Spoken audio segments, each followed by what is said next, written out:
السلام علیکم ورحمۃ اللہ وبرکاتہ۔ حضرات سامعین، آپ کو معلوم ہے کہ ہر عروج کو زوال ہے اور ہر اٹھان کے بعد پستی ہے۔ مغرور کا نشہ جب چڑھتا ہے تو پھر اتر جاتا ہے۔ شراب کا خمار بھی ختم ہو جاتا ہے۔ جوانی دیوانی بھی پستی کی طرف بہہ جاتی ہے۔ پھولوں کا نکھار بھی چند دنوں کے لیے ہے۔ سمندر کا مد و جزر چاند راتوں کے بعد کافور ہو جاتا ہے۔ باغ کا جوبن بھی تغیر زمانہ کے ساتھ بوسیدہ ہو جاتا ہے۔ سیلاب اٹھتا ہے اور پھر قطروں میں تبدیل ہو جاتا ہے۔ چاند کی چاندنی 14ویں رات کے بعد ڈھلنے لگتی ہے۔ سورج کا رنگ دوپہر کے بعد پھیکا ہو جاتا ہے۔ آندھی اٹھتی ہے لیکن چند ساعتوں کے بعد باد خرام میں تبدیل ہو جاتی ہے۔ قوموں کے عروج و زوال کی داستانیں تاریخ کے صفحات پر بکھری پڑی ہیں۔ وقفے وقفے سے مختلف قومیں اسٹیج پر جلوہ افروز ہوتی رہیں اور اپنے اپنے کرتب دکھا کر پابند خاک ہو گئیں اور ذلت و نکبت کی چادر اوڑھ کر بے نام و نشان ہو گئیں۔ بادشاہان وقت اور حکمران زمانہ بھی اپنے کر و فر کے ساتھ سامنے آئے اور دنیا کو اپنی مٹھی میں لے کر اپنی مرضی کے مطابق نچانا اور استعمال کرنا شروع کیا، لیکن جب زوال آیا تو پھر کوئی رونے والا نہ ملا۔ بہت سے جیالے پیدا ہوئے اور انہوں نے اپنی قوت و طاقت کے زور پر کمزوروں مظلوموں کے جسموں کو جلا کر بزم کو روشن کیا، مگر دیکھتے ہی دیکھتے قصہ پارینہ بن گئے۔ فرعون و نمرود کو بھی عروج ملا اور انا ربکم الاعلی کا نعرہ تک بلند کر دیا، لیکن حالات کے تھپیڑوں نے انہیں پستی میں دھکیل دیا۔ قارون بھی اٹھا اور حامان نے بھی اپنا جادو دکھایا۔ حالانکہ وہ چنگیز کے مظالم بھی سامنے آئے۔ ہٹلر کے ہٹلری کو بھی دنیا نے دیکھا اور پرکھا، مگر ان کی عبرت ناک موت اور انجام فنا سے تاریخ کا ہر طالب علم واقف ہے۔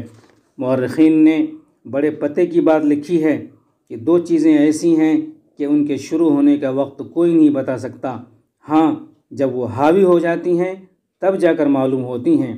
ایک، کسی بھی قوم کا عین زوال کا وقت کب شروع ہوا اور اونگتے ہوئے آدمی کو کس وقت نیند نے اپنی آغوش میں لے لیا۔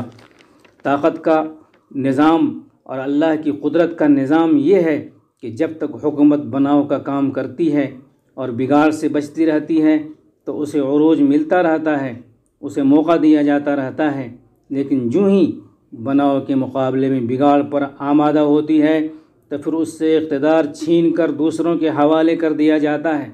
تاریخ میں جھانک کر دیکھیے تو ہر دور میں یہی فلسفہ آپ کو نظر آئے گا۔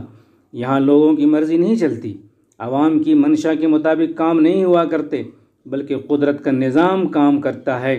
جب تک حکومت اپنی رعیت کے لیے عمومیت کے ساتھ اور اکثریت کے لیے مفید رہتی ہے اور اس کی ضروریات کی کفیل ہوتی ہے، فساد سے دور رہتی ہے اور امن و امان بحال رکھتی ہے اور امن کے لیے اپنی فوج، پولیس اور اہلکار پر کڑی نگاہ رکھتی ہے، رشوت سے بچتی ہے، رکاوٹوں کو دور کرتی ہے، عوام الناس کو کھل کر جینے اور ان کی ترقی کی راہ کے روڑے کو دور کرتی رہتی ہے، صلاحیتوں کو پروان چڑھنے دیتی ہے، عیش و عشرت میں پڑھنے کے بجائے انہیں جفاکشی کی تعلیم دیتی ہے، افتراق و انتشار کا قلع قمع کرتی رہتی ہے، سماج میں رہنے بسنے والوں کے درمیان سے وحشت کی فضا ختم کر کے محبت و یگانگت کی فضا ہموار کرتی رہتی ہے، تو ایسی حکومت کی عمر دراز اور اس کی مدت میں توسیع کر دی جاتی ہے۔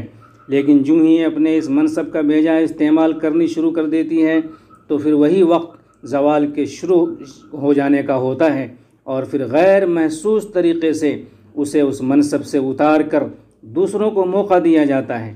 اس عمل میں ممکن ہے کہ کچھ دیر ہو جائے، کچھ مہلت دے دی جائے، لیکن ہوتا یہی ہے۔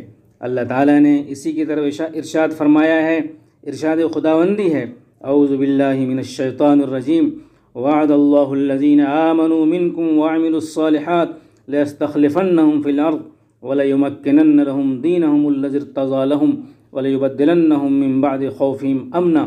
جن لوگوں نے ایمان قبول کیا اور عمل صالح انجام دیا، اللہ تعالیٰ یقیناً انہیں زمین پر خلافت عطا فرمائے گا اور ان کے اس دین کو جسے اللہ نے پسند فرمایا ہے قوت و تمکنت بخشے گا اور خوف کے بعد امن و امان بحال کرے گا۔ دنیا کے حکمرانوں، بادشاہوں اور مسند حکومت پر بیٹھنے والوں کو یہ بات نہیں بھولنی چاہیے کہ قدرت کا فیصلہ بے لاگ ہوتا ہے۔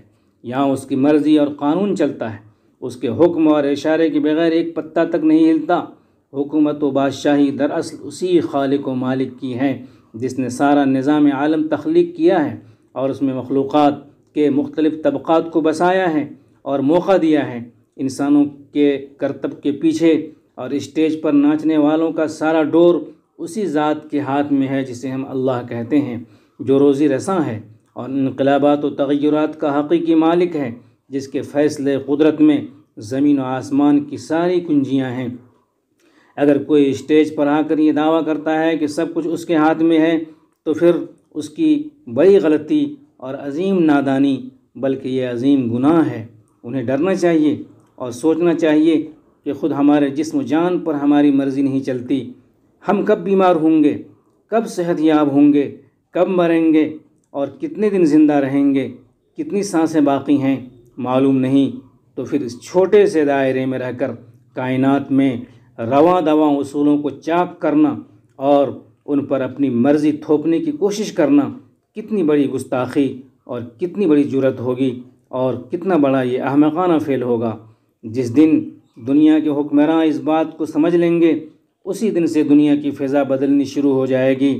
اللہ تعالی ہم سب کو اللہ تعالیٰ کے بلاغ اور حکمت پر مبنی قانون و اصول کو سمجھنے کی توفیق عطا فرمائے۔ آمین۔ وآخر دعوانا ان الحمد للہ۔